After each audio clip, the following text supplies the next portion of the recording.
February 19th, 2026.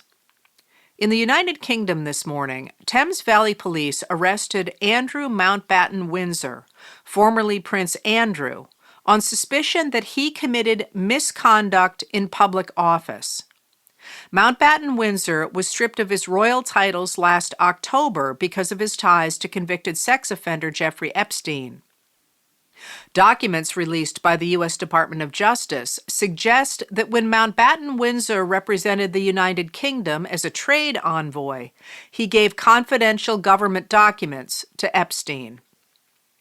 Mountbatten Windsor's arrest is the first arrest of a senior royal since 1647, when supporters of Parliament arrested King Charles I during the English Civil War. Today is Mountbatten Windsor's 66th birthday. King Charles III said the investigations into his brother have his wholehearted support and that Buckingham Palace will cooperate. He said that the law must take its course.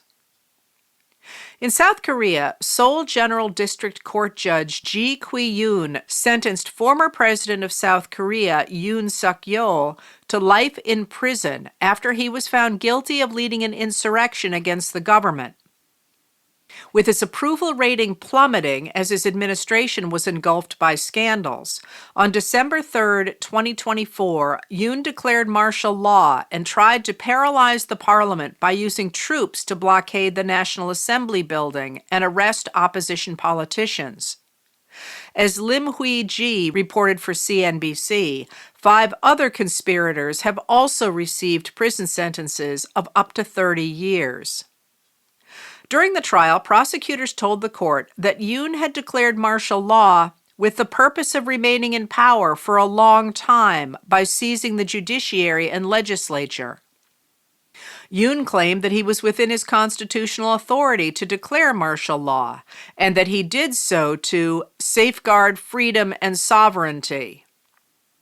After Yoon declared martial law, 190 of the 300 lawmakers in the National Assembly fought their way into the chamber and overturned his edict, forcing Yoon to back down about 6 hours after his martial law announcement. Lawmakers impeached him 11 days later and removed him from office. Prosecutors had asked for the death penalty for Yoon. The judge said that in sentencing Yoon, he had taken into consideration that Yoon is 65 and that he did not order his troops to use lethal force during the period in which he declared martial law. In Washington, D.C. today, President Donald J. Trump held the first meeting of his so-called Board of Peace at the U.S. Institute of Peace, or USIP, newly renamed the Donald J. Trump U.S. Institute of Peace, a change being legally challenged. Last year, officials from the Trump administration seized the USIP building, which housed an independent entity created by Congress in 1984, and fired nearly all the employees. Trump has made it clear he wants his new board to replace the United Nations. 27 countries have said they will participate, but so far none appears to have tossed in the $1 billion that would give them permanent status.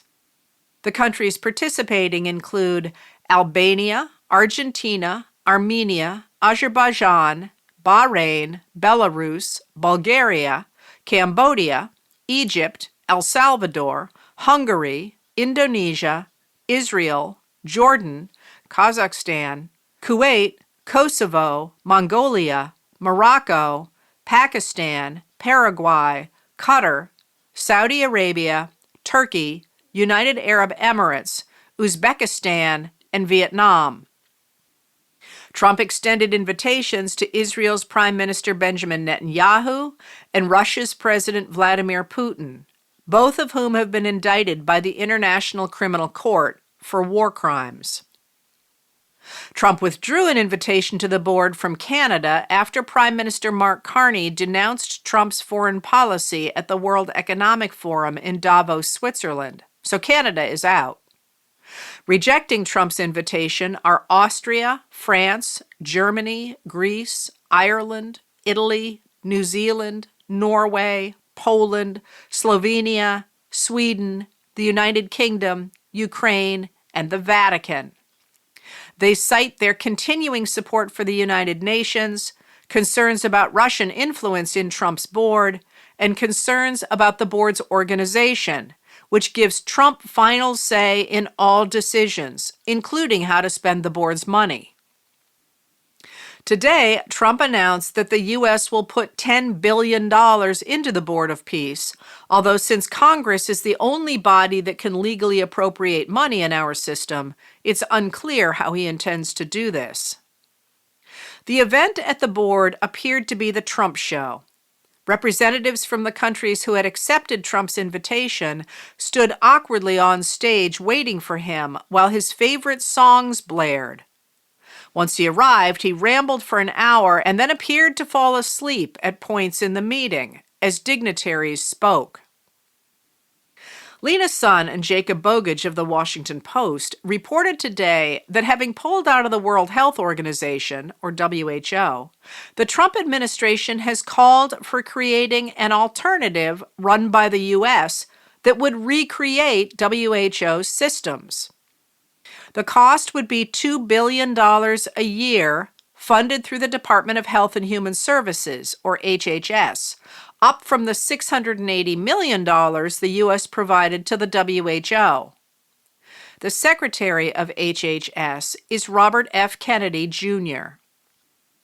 Public health experts told the journalists it was unlikely that any new U.S.-based system could match the reach of the WHO. Director Tom Inglesby of the Center for Health Security at the Johns Hopkins Bloomberg School of Public Health said, "Spending 2 to 3 times the cost to create what we already had access to makes absolutely no sense in terms of fiscal stewardship. We're not going to get the same quality or breadth of information we would have by being in the WHO or have anywhere near the influence we had." Only sovereign nations can join the WHO, but California, Illinois, New York, and Wisconsin, as well as New York City, have joined the WHO's Global Outbreak Alert and Response Network. Today, Trump's Commission of Fine Arts swore in 2 new members, including Chamberlain Harris, Trump's 26-year-old executive assistant who has no experience in the arts. Then the commission, now entirely made up of Trump appointees, approved Trump's plans for a ballroom where the East Wing of the White House used to stand, although the chair did note that public comments about the project were over 99% negative. According to CNN's Sunlen Serfati, Harris said the White House is the greatest house in the world. We want this to be the greatest ballroom in the world. Trump says the ballroom is being funded by private donations through the Trust for the National Mall, which is not required to disclose its donors. Today, workers hung a banner with a giant portrait of Trump on the Department of Justice building. On Air Force One, as Trump traveled to Georgia this afternoon for a speech on the economy, Peter Doocy of the Fox News Channel asked Trump about the arrest of Mountbatten Windsor. "Do you think people in this country at some point, associates of Jeffrey Epstein, will wind up in handcuffs too?" Trump answered, "Well, you know I'm the expert in a way because I've been totally exonerated. It's very nice. I can actually speak about it very nicely. I think it's a shame. I think it's very sad. I think it's so bad for the royal family. It's very, very sad to me. It's a very sad thing. When I see that, it's a very sad thing. To see it and to see what's going on with his brother, who's obviously coming to our country very soon, and he's a fantastic man. King. So I think it's a very sad thing. It's really interesting because nobody used to speak about Epstein when he was alive, but now they speak. I'm the one that can talk about it because I've been totally exonerated. I did nothing. In fact, the opposite. He was against me. He was fighting me in the election, which I just found out from the last 3 million pages of documents." In fact, Trump has not been exonerated. When he got to Georgia, Trump's economic message was that I've won affordability. More to the point was his focus on his big lie that he won the 2020 election and that Congress must pass the Safeguard American Voter Eligibility, or SAVE America Act, to secure elections. In fact, in solving a non-existent problem, the law dramatically restricts voting. Republicans in the House have already passed it. If the Senate passes it, Trump told an audience in Rome, Georgia, we'll never lose a race. For 50 years, we won't lose a race.